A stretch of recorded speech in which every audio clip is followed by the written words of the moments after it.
Il ritorno del GP2 Engine, a quanto è quotato? Perché sinceramente la notizia che vi sgancio oggi non fa sicuramente parte del plan. Ok, la smetto, già la maggior parte di voi che segue i miei video non è iscritta al mio canale, poi se sparo anche puttanate del genere, capisco il motivo. Ho il microfono troppo alto. Dunque, cosa succede in casa Alpine? Secondo quanto riportato da GP Blog, notizia poi ripresa ulteriormente da Formula 1 in generale, e sapete quanto io mi fidi di quest'ultima, il nuovo motore Renault di Alpine potrebbe essere poco performante e inaffidabile. Le cause? Problemi di adattamento con il nuovo carburante E10, che vi ho già spiegato 37 volte, è più green e la E sta per etanolo. La preoccupazione sarebbe talmente grande che avrebbe creato malumori all'interno del team, al tal punto che Prost avrebbe lasciato il team anche per questo motivo, oltre ai vari battibecchi interni avuti. E quindi appena lette queste notizie sono tre le cose che ho pensato. La prima, vedete cosa significa avere una partnership, una collaborazione con chi ti fornisce il carburante? Ferrari, sto parlando proprio di te, birichina. La seconda invece, Alonso troverà mai pace con i motori di merda? La terza invece sarebbe, scusatemi, ma questo non è lo stesso team che circa un mesetto fa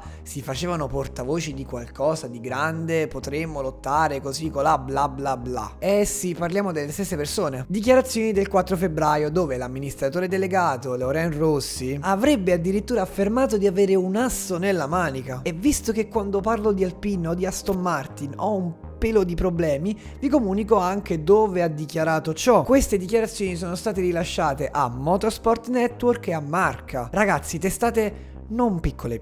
Mi sa quindi che il plan salta, oppure è un plan de mierda. Comunque oggi hanno presentato una nuova Alpine, livrea particolare, magari soffermiamoci nei commenti per analizzarla ulteriormente, e dato che ci troviamo lì in basso potreste anche iscrivervi. Il verde e il rosa erano un abominio insieme, qui potremmo parlarne, non è malvagia ma a qualcuno può non piacere. Per me nulla di straordinario. Eppure durante la presentazione notizie inerenti al motore non ce ne sono state. Non è di certo obbligatorio parlare di quest'ultimo, però magari poteva saltare fuori qualcosa. Però ci serve sapere che sempre Loren Rossi ci aveva parlato di un motore estremamente leggero, estremamente performante. Sono soffermati addirittura un pelo meno sull'affidabilità per puntare tutto alle performance, scelta che probabilmente non ha pagato e credo sia anche normale. Insomma, promesse grandi accompagnate anche da un ottimismo generale in Francia, perché se ne parlava estremamente bene, che però adesso sembrano essere sfumate. Addirittura Alonso e Ocon potrebbero lottare per posizioni un po' mediocri. La gente giustamente metteva Fernando Alonso come campione del mondo. Tifi Alpine o tifi Fernando ti dicono che la macchina possa essere fenomenale, normale, per un tifoso ci sta, e magari lo è realmente. Attenzione, potrebbe essere tutto un bluff.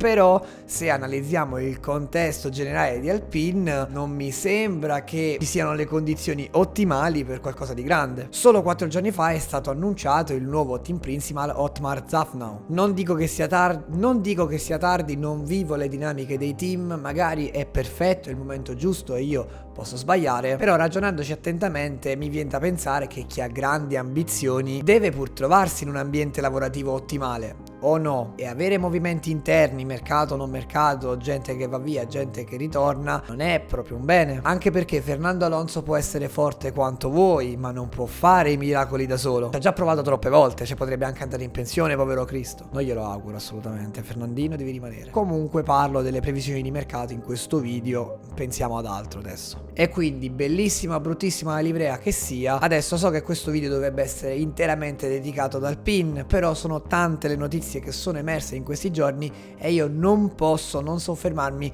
10 secondini anche su Michael Masi, in quanto saprete meglio di me che in questi giorni è saltata la testa del race director della FIA, ufficialmente rimosso dal suo incarico. Ma è l'unica testa che salta? No, anche chi viveva attorno a lui o semplicemente l'aiutava è stato rimosso dal suo incarico, ed è anche giusto perché non è l'unico che prende le decisioni, lui è semplicemente il capro espiatorio. Però adesso la domanda sorge spontanea: chi sostituisce Masi? Nils Wittich e Edoardo Freitas, sperando di averli pronunciati bene, i quali agiranno alternativamente nelle vesti di race director. Una scelta giusta quella di sostituire Masi, ma altrettanto giusto quello di non radiarlo dal mondo della Formula 1. Semplicemente avrà un nuovo incarico, perché non sarà promosso per come ha gestito la situazione nelle ultime 2 gare di Formula 1, diciamolo, è stato incapace di gestire Hamilton e Verstappen, ma ricordiamoci anche che fino a quel momento non aveva fatto nulla di male, anzi si è trovato trovato a ricoprire un ruolo improvvisamente perché Charlie Whiting, adios. E non è facile prendere tutto in mano così di punto in bianco, e non è neanche facile prendere in mano lo scontro del secolo. Onestamente non mi sento di distruggergli la vita. Michael Masi è quello che se l'è vista peggio, e col senno di poi non viene promosso, rimane bocciato, però non ha passato gli esami per poco, ecco. E infine l'ultima notizia di oggi che vi racconto, e lo devo dire senza ridere, è il VAR in Formula 1. Lo so, io non riesco a raccontarvelo seriamente, è inutile che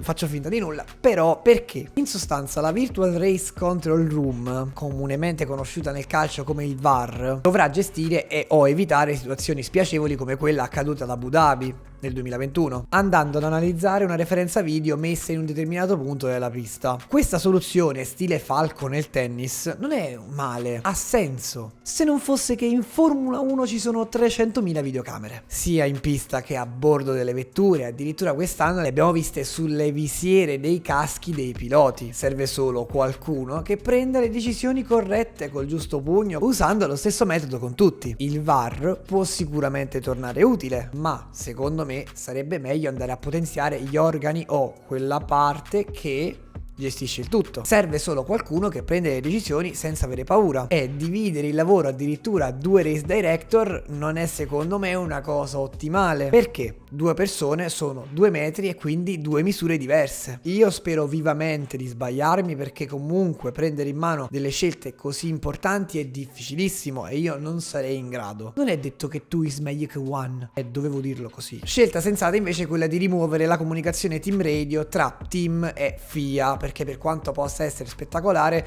nel bene o nel male va a incidere sulla scelta finale. Io, FIA, devo prendere le scelte senza essere rotto le scatole, anche se devo ammettere che da tifoso, da amatore di questo sport, era bello vedere Toto Wolff che urlava no Mikey no, però va bene lo stesso. La livrea vi piace? Fatemelo sapere nei commenti. Io vi saluto da Tony, è tutto, seguitemi su Instagram, iscrivetevi, passo e chiudo.